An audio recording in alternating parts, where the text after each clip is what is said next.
cuerpos de neuronas acumulados les dicen sustancia gris. Y lo otro, ¿de qué color lo ven? Blanco, que es la sustancia blanca. ¿Y qué es la sustancia blanca? Axones.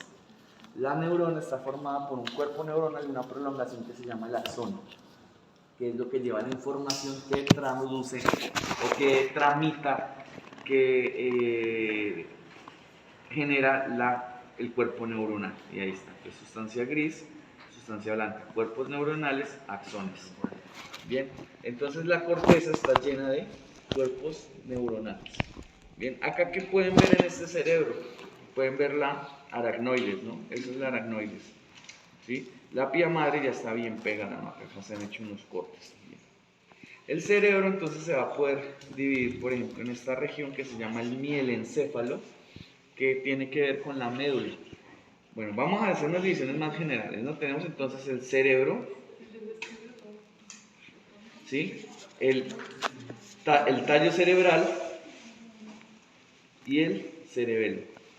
Miren que el cerebelo también tiene sustancia gris y sustancia blanca. El cerebelo generalmente se encarga de lo que es el equilibrio y la posición espacial. ¿Listo? ¿Sí me entienden? El equilibrio y la posición espacial y regular la marcha. Regular la marcha es que cuando el caballo camina, por ejemplo, en paso fino, tiene que colocar en 4 tiempos en diagonales, ¿sí? Primero uno, segundo otro, segundo otro, segundo otro. Eso se encarga el cerebelo. Que si es trocha, entonces en 3 tiempos, primero una mano y después los 2 diagonales y después el otro. ¿Quién se encarga? Eso obviamente lo hacen los músculos, pero ¿quién se encarga de que el caballo maneje eso? El cerebelo. Bien, si hay daños en el cerebelo, en el animal se va a producir algo que se llama ataxia, que es que el animal no puede coordinar su marcha. Entonces el animal cuadrúpedo, humano, lo que sea, cuando camine va a estar como caminando incoordinado, tembloroso, como ese tapabocas, tembloroso, sí, moviéndose así todo mal. ¿Listo? Eso lo hace el cerebelo. La corteza se encarga de otras cosas. Entonces, por ejemplo, tenemos la corteza prefrontal. Todo eso es lo que se conoce como el neocórtex, que es muy desarrollado en mamíferos, sobre todo en mamíferos pues más evolucionados, entre comillas, ¿no? Como para que logramos entender. El neocórtex y el lobo frontal. Resulta que las divisiones de la corteza se conocen de acuerdo al hueso en el que estén. Entonces, por ejemplo, el neocórtex, el lobo frontal, el lobo temporal, el lobo parietal. Bien, ya está mapeado más o menos qué hace cada uno. El neocórtex generalmente se encarga de los procesos cognitivos. Entonces los que están poniendo acá cuidado pues, tienen ese neocórtex en este momento activo, porque están aprendiendo algo nuevo. ¿Y qué es aprender? Es generar nuevas sinapsis. Bien, ¿y cómo hacer para mantenerlas? Hay que reforzarlas. ¿Y cómo se refuerzan? Pues repitiendo y repitiendo. Por ejemplo, en el neocórtex se empieza a estimular la doma, ¿no? La doma racional, la impronta, que es que el caballito desde chiquito empieza a tener, no montarlo ni ponerle peso, pero sí contacto con los aperos, saber qué es un apero para que cuando le coloquen no digan que es esa vaina, ¿no? Sepan que no es algo que le va a hacer daño. Con el humano, ¿sí? Una cosa es coger un animal de 2 años y medio que nunca ha sido enlazado y nunca la cogido un humano, y otra cosa es un animal que potro ha tenido una buena relación con un humano, lo que llama impronta, ¿no? Son animales más fáciles de domar. Él empieza a todo eso a conocerlo acá y después lo manda a otra partecita por aquí, que es lo que ya es la memoria a largo plazo. Y ahorita les cuento más o menos. La corteza frontal en esta zona se divide en la corteza somatosensorial, o sea, la corteza somática y la corteza sensorial. Somático quiere decir lo que se puede mover, lo que nosotros movemos. Entonces aquí están las neuronas encargadas de mover los músculos y la sensorial las encargadas de traducir lo que se siente de afuera. ¿Me hago entender? Si el animal le duele algo, si está sintiendo frío o calor, estas neuronas de esta zona van a decir está haciendo frío o está haciendo calor. Y las de esta zona también, que está entre esto y esto, la corteza somatosensorial, se encargan de mover X músculos. Esto dice muévase y este dice cómo. ¿Listo? Para que entiendan. Esta acá dice muévanse y este dice cómo. ¿Cómo se llama eso? Este es el cerebelo encargado de la coordinación de los movimientos, ¿no? Entonces, somatosensorial, la corteza somatosensorial que está en esta región, en el lobo frontal, se encarga de sentir y de movimiento. Y hay una corteza en la mitad que llama la corteza de asociación, en toda esta zona, que es la que asocia lo que se siente con las respuestas. ¿Listo? Lo que se siente con las respuestas. Entonces, que el animal se siente incómodo porque le está doliendo algo, entonces la corteza de asociación le dice a la motora, mire, el animal tiene un dolor en un casco, entonces no apoya el casco. Entonces él no apoya el casco porque le duele. Lo mismo pues lo aplicamos a nosotros, ¿no? Esta región temporal es la encargada de, entre otras, de la audición y de la vocalización, por ejemplo. Y en humanos está reportado que se quita esta parte de la corteza, hay una corteza más interna que se llama la ínsula, que se encarga, por ejemplo, del reconocimiento de los sabores.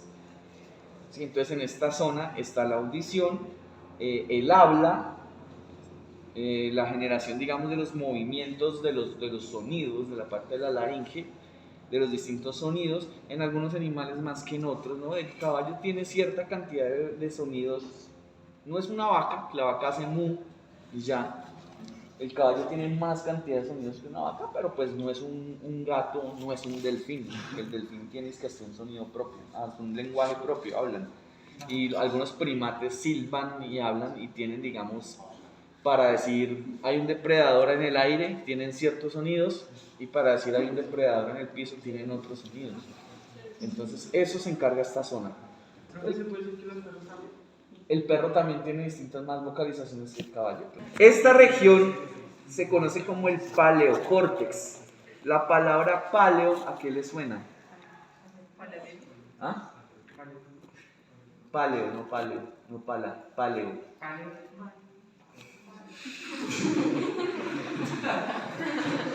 Bueno, hay una era geológica que se llama el paleolítico, que es hace mucho tiempo, ¿no? Paleo significa antiguo.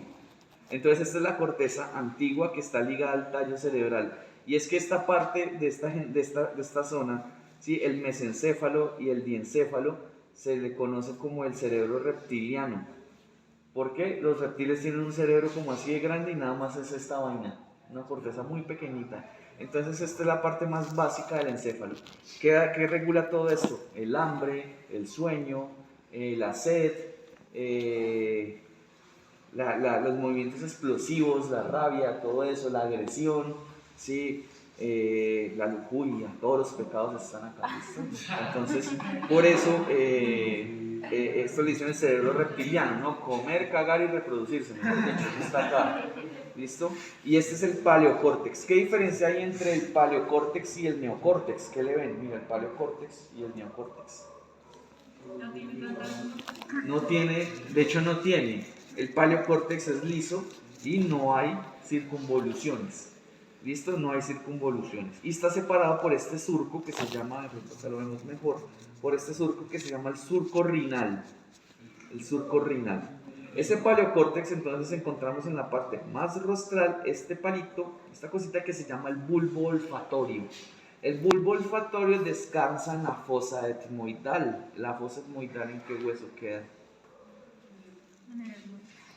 ¿Qué hacen esa cabeza? ¿En el etmoides, obviamente? Entonces, la fosa etmoidal es esta. Ahí queda el bulbo olfatorio. Y aquí tenemos el plato de la lámina claviforme del etmoides, que es un hueso poroso, un hueso hueco. Hueco no, con muchos huequitos. Por ahí salen los axones del nervio olfatorio y llegan acá, al bulbo olfatorio. Entonces el bulbo olfatorio se va a dividir en pedúnculos olfatorios y tractos olfatorios. Los pedúnculos olfatorios van hacia esta región que se llama el tálamo. Miren aquí el tálamo, tan bonito el tálamo, que es un núcleo basal. ¿Qué es un núcleo basal? Son cuerpos neuronales en lo profundo. Y el tálamo se encarga de muchas cosas. Es como una especie de peaje. Entonces, al tálamo llega la información del calor. ¿Sí? Entonces el tálamo dice, ponga el tapabocas. El tálamo dice, está haciendo calor, mandemos eso a tal sitio del cerebro para que analice eso. o está haciendo frío, o esta sensación está rica, mandémosla a tal sitio, porque es una sensación sexual, por ejemplo, mandémosla a la parte del cerebro que se estimula, o es una sensación dolorosa, ¿sí? Todo pasa por ahí. El tálamo como que es el que agarra todo lo que viene desde allá y lo manda para allá. Entonces hay una vía que llama la vía espinotalámica, por donde va prácticamente. Todo eso lo ven mucho mejor en fisiología, ¿no? Pero entonces cuando llegan a fisiología, para que sepan dónde es que están esas cosas. Por ejemplo, entonces llegan las sensaciones del olfato, llegan al tálamo y el tálamo la manda por aquí algo que se llama el diencéfalo, ¿no? Y algo que se llama el hipocampo, y ahí se almacenan. El hipocampo está más profundo, ahora lo muestras en la parte del diencéfalo que saca. Diencéfalo, mesencéfalo. Y todo esto es el telencéfalo. El telencéfalo tiene los hemisferios. El diencéfalo, más exactamente el hipocampo, entonces guarda la memoria. Y cuando llega un olor, se mezcla con la memoria. Entonces uno huele cosas y eso se huele a la comida que me daban cuando chiquito y se le llorosea y se le agua el ojo. O los hombres que somos románticos, ay, huele al perfume de ella. Sí, ¿cierto? Entonces, no huele al perfume de ella, entonces siempre la estamos recordando. ¿O no? ¿Cierto que sí? Un hombre, una sola mujer, ¿cierto? Bueno, entonces, ay, muero. Me duele como si las tuviera todavía. Bueno, si me entienden, todo está conectado y todo está conectado hacia el diencéfalo, que es la memoria emotiva. Bien, esta parte, muchachos, esto que ven acá, entonces se llama el lobo piriforme. Piriforme porque tiene forma de pirámide. También es piriforme u olfatorio. ¿Dónde descansa? En la fosa piriforme del esfenoides. Ahí queda. Ahí queda. Ese lobo piriforme, en su corteza, que no tiene circunvoluciones, bien, pues tiene las neuronas que procesan los olores. Entonces ahí llevan es que eso huele a chocolate. ¿Sí? ¿Cómo sabe si es chocolate si no lo ha probado? Porque lo huelo, pero no lo huele con la nariz, lo huele con el cerebro. En la nariz, en la cavidad nasal, aquí en la mucosa nasal, hay múltiples terminaciones neuronales que captan esas partículas aromáticas y mediante un estímulo eléctrico las llevan al cerebro y el cerebro las procesa. ¿Qué pasa cuando la persona pierde el olfato? No necesariamente es un daño cerebral, puede serlo si es en la base, puede ser en la nariz porque algo químico, algo cáustico, se van a dañar el sistema olfatorio, por lo que hay acá, se me pone el tapabocas, daña esas terminaciones de la mucosa, entonces se captan menos partículas y menos olores se captan, ¿listo? Por ejemplo, los perros de búsqueda tienen una particularidad, son dolicocéfalos, tienen el cráneo alargado, entonces tienen una nariz más larga, mayor mucosa nasal, mayor cantidad de receptores, tienen unas orejas que cuando se mueven llevan viento y hacen remolinos al frente de la nariz, tienen unas orejas que les llegan hasta el vértice de la nariz, entonces le generan esos remolinos ahí, entonces al llevarle más aire, le generan más partículas, y al llevarle más partículas, pues capta más partículas y por eso son tan buenos los sistemas. ¿Listo? Bueno, entonces, esto es el lobo olfatorio en el paleocórtex. ¿Listo? ¿Qué otra cosa vemos aquí cerquita, aquí a nivel del mesencéfalo? Esto que es el bulbo, el quiasma óptico. Vamos a ver si un quiasma óptico mejor, porque es que está vuelto nada. Aquí, por ejemplo. Tiene aquí al otro lado una especie de X, ¿no? Voy a ver si dentro de 8, si me acuerdan dentro de 8, me acuerdan de Fernanda dentro de 8 traen un cerebro completo. Listo, yo en la tarde estoy en la nacional, me traigo uno para mostrárselos porque hay unas estructuras que van a quedar faltando. Por ejemplo, el quiasma óptico es uno. Pero el quiasma óptico, por ejemplo, acá lo pueden ver, descansa en el yugo esfenoidal. Y es cuando llegan los dos nervios ópticos y se cruzan. Se cruzan, ¿listo? Y forman esa decusación que se llama el quiasma óptico. Y después continúa como nervio óptico. Bien, y él llega hasta esta región. ¿Dónde están estas bolitas? Esas bolitas ahí. ¿Sí? ¿Qué son las bolitas, los colículos rostrales? ¿Sí? Estos son los colículos caudales, dos bolitas, y estos son los colículos rostrales. El tracto óptico llega al colículo rostral, ahí ocurren algunas cosas que tienen que ver con el reflejo pupilar, que lo vemos en la próxima clase, y manda la información aquí a los cuerpos cuadrigéminos que están más adelante, que manda la información a las neuronas de esta región que se llama el lobo occipital, que es donde se forma la imagen. ¿Listo? Entonces el animal forma la imagen acá. El ojo es una cámara y el nervio óptico es un cable que le lleva la imagen al televisor, que en este caso sería el lobo, la corteza occipital. Por eso cuando uno se pega acá ve estrellitas, ¿sí? Si se han pegado, que se les ha caído un lapicero bajo una mesa y se levanta y ve lucecitas, porque se pega acá y se estimula de una manera, ¿cómo se llama? Irregular estas neuronas, entonces se generan imágenes. ¿Alguien le ha hecho alguna vez un electroencefalograma?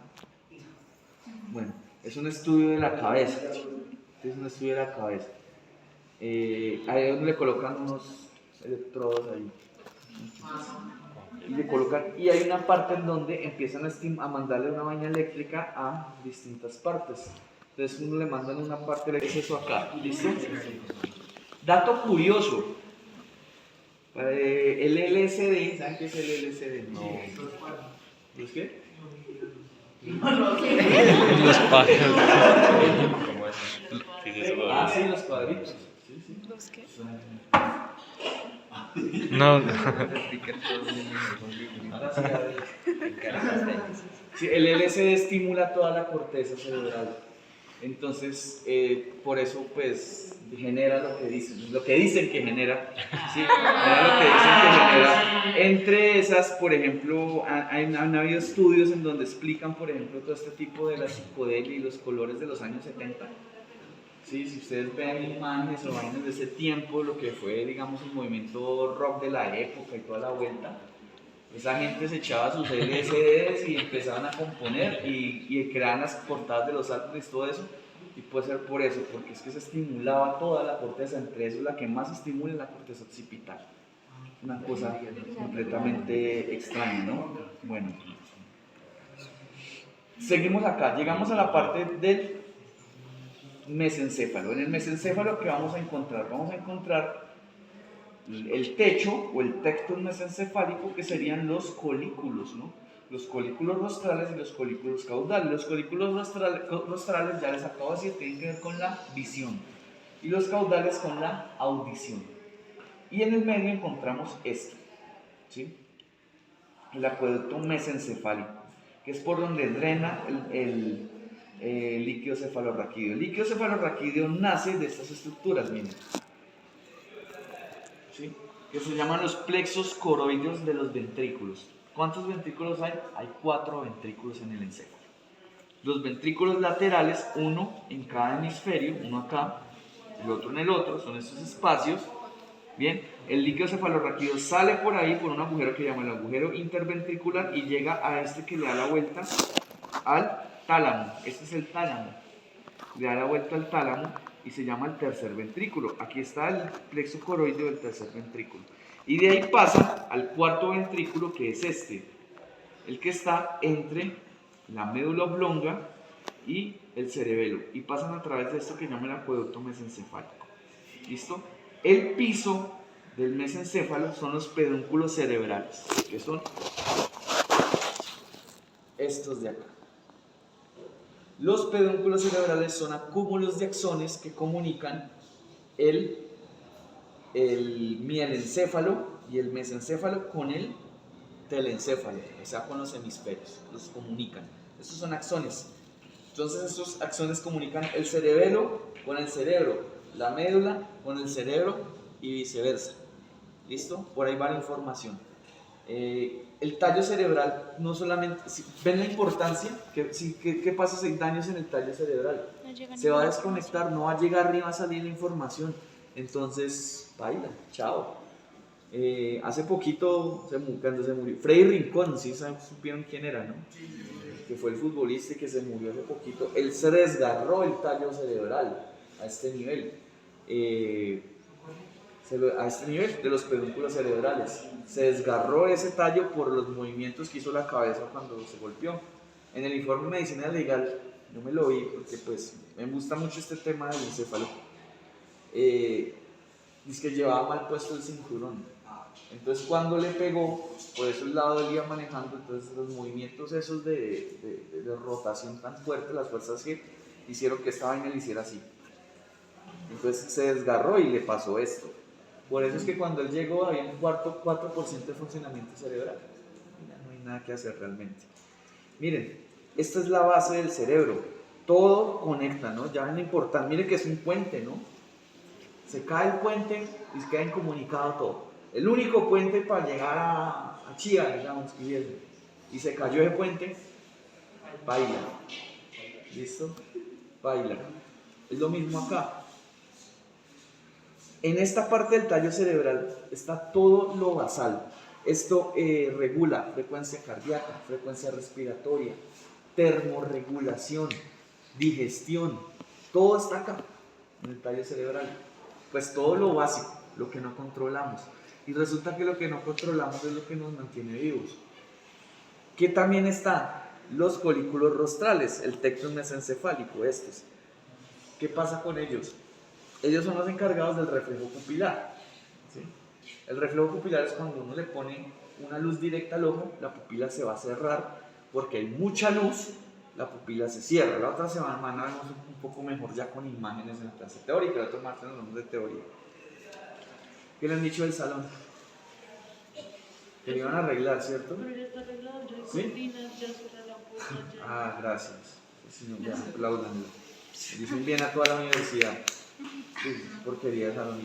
Bueno, entonces va a estar bonito el salón. Lo primero que hacen cuando llega una persona con trauma craneoencefálico es mirarle el reflejo pupilar. El problema no es que no funcione la pupila, el problema es que como esto está acá y todo lo que controla las funciones vitales están al lado, si esto se dañó, ¿qué pasó con esto? También. Entonces es un marcador, es una especie de señal para ver qué tanto daño hay en el tallo cerebral. Si no hay respuesta pupilar, el pronóstico tiende a ser malo. ¿Por qué? Porque lo más probable es que el problema no es que no responda a la pupila, el problema es que si se dañó eso, el resto está dañado. Más si el daño es frontal. Porque si el daño es frontal, para que se dañe esto, ¿qué debió haber pasado acá arriba? Se tuvo que... Se dañó todo. Así sacrifican a los bovinos. A los bovinos es una pistola de perno cautivo. ¿Sí? Es una pistola que la bala no sale. Es una barra como de metal. Ella pega y queda atrapada. Pero se sabe el tamaño y el tamaño daña más o menos hasta acá. ¿Qué daña? La corteza somatosensorial. O sea, la corteza que hace que el animal se mueva y sienta. No hay neuronas que procesen los estímulos externos. Y las neuronas que generan las respuestas también se dañaron. Además, no hay estímulos externos, no va a haber respuesta. Bien. Pero el tallo cerebral, la idea es que se mantenga intacto. ¿Por qué? El animal, ¿cómo debe morir el animal? De pronto, ¿usted qué sabe? ¿Qué debe hacer? ¿De qué manera debe morir el animal? Por el golpe, por el cuchillazo, envenenado, por el golpe, pero ¿qué le hacen después del golpe? Lo desangran, exacto. Resulta que el proceso de desangramiento es más fácil si el corazón no late. Entonces el animal lo cuelga, él está vivo, pero no está sintiendo. Eso cuando se hace bien. Porque cuando lo hacen a la carrera le dan donde no es y el animal queda ahí, ¿sí? Medio sintiendo, medio. Entonces hay que hacerlo de una manera pues muy técnica y muy bien hecha. El corazón al latir hace que la sangre salga más rápido. ¿Bien? ¿Por qué no pueden quedar coágulos dentro del músculo? ¿Qué pasa si quedan coágulos en el músculo? Se daña la carne. Se daña la canal. Se daña la carne, se daña la canal y de hecho es objeto de decomiso. Una canal mal desangrada. ¿Y quién la decomisa? Ustedes. ¿Sí? Ayer les dije, la parte de salud pública es de lo que más trabajo da. Y ahora en el mismo vida haciendo convocatorias. Por lo menos incluso le da bastante trabajo a recién egresados. ¿Sí? Esa parte. Y adivinen qué aplican ahí aparte de salud pública. Anatomía. Yo tengo una amiga que estuvo trabajando en eso antes de irse a hacer la especialidad en anatomopatología, salió mamá, eso sí, pero le dieron trabajo por 2 años recién egresada. Y ella era cada nada, venga, ¿cómo es que se llama este músculo? y un hematoma. Venga, ¿cómo es que se llama esta parte del órgano? Porque cuando hacen los decomisos tienen que decir músculo tal por tal cosa. Y no es el pedazo de carne, de corte, de murillo, no. El corte tal con tales músculos, con tal daño. O la parte del lobo caudal del pulmón derecho, por esto y lo otro. Listo, entonces, ¿quién iba a pensar que ya no utilizar anatomía? Porque cuando salen de pa cuarto, ya salía esa vaina. Ya. Olvidemos, borremos todo. Pasan y lo ven a uno y ya creen doctores. ¿Qué otra cosa vemos? ¿Sí entendieron esta parte entonces? ¿No? ¿Qué otra cosa vemos acá? Y tengan mucho cuidado con esto porque es que esto no está en todos y se daña. Miren esa plaquita. ¿La ven negrita? Esa es la glándula pineal. La glándula pineal se encarga de la regulación del ciclo circadiano. ¿Por qué creen que es negrita? ¿Se encarga de qué? Regulación del ciclo circadiano. ¿Por qué creen que es negrita? ¿Qué creen que tiene? ¿Qué le da el color a las cosas? La melanina. Entonces ella produce algo que se llama la melatonina, que se aumenta en la noche, entonces da sueño. ¿Y por qué se aumenta? Porque se disminuye la hora luz. ¿Y por qué disminuye? Porque empieza a haber luz. Entonces a medida que uno ve la luz, uno despierta y como despertar, pero llega la luz y ya no puede más. Es por eso. Cuando viajan a otro país con otro uso horario, tiene un ciclo constante. Entonces allá digamos son las 7 de la mañana y aquí son las 10 de la noche, entonces allá empieza a dar sueño. Empieza como el desbalance, ¿no? Hasta que se acomoda a las horas luz. No es solamente importante por eso, es tremendamente importante y sobre todo en yeguas, porque el ciclo estral de la yegua depende en gran medida de la hora luz. Bien, entonces ese ciclo circadiano, esta glándula pineal, tiene regulación con el tálamo y a la vez con la región. Acá no se ve muy bien el tálamo, acá se ve mejor. Acá está la pineal, tiene que ver con el tálamo y con esta región que está debajo del tálamo que se llama el hipotálamo. Y el hipotálamo tiene relación con una glándula que no está acá, espero poderla ver la próxima semana, les voy a pedir unos cortes sagitales, que descansa en la silla turca que se llama la hipófisis. Entonces resulta que el hipotálamo genera algo que se llama, esta región de aquí, si estas bolitas, los cuerpos mamilares del hipotálamo generan algo que se llama hormonas liberadoras de gonadotropinas, que estimulan a la hipófisis que se encuentra acá. ¿Sí? La hipófisis cuando uno saca el cerebro es muy difícil dejarla porque es que ella tiene una proyección de duramadre acá que se llama el diafragma de la silla, que va del dorso de la silla a la parte del rostral de la silla turca, o la depresión hipofisial y la hipófisis que hay metida. La hipófisis, al ser estimulada, genera gonadotropinas. Las gonadotropinas son la FSH y la LH. La FSH en machos genera la espermatogénesis y en hembras genera la maduración del folículo. Y el folículo es el que tiene el óvulo. ¿Y de qué depende todo eso? Y es muy marcado en yeguas, más en yeguas que en vacas, de las horas luz. ¿Listo? De las horas luz. Entonces cuando llegan aquí, por eso ustedes leen libros europeos y libros norteamericanos y hablan de la cría estacionaria. O sea, de que en invierno, a pesar de que creo, ¿cuántos es el ciclo están de la yegua? ¿19, 21 días? 21 días, ¿cierto? A pesar de que digan 21 días, en invierno no van a ciclar, van a quedarse quietas. Entonces, eso pasa en Europa, no, aquí también pasa. Acá también pasa, no sé allá en Panamá, pero cuando llegan esas zonas de invierno que llueve y llueve, el semestre pasado, llueve y está el cielo nubado, que no cae sol directa, que está el cielo todo oscuro, eso es perder el tiempo. Y de hecho,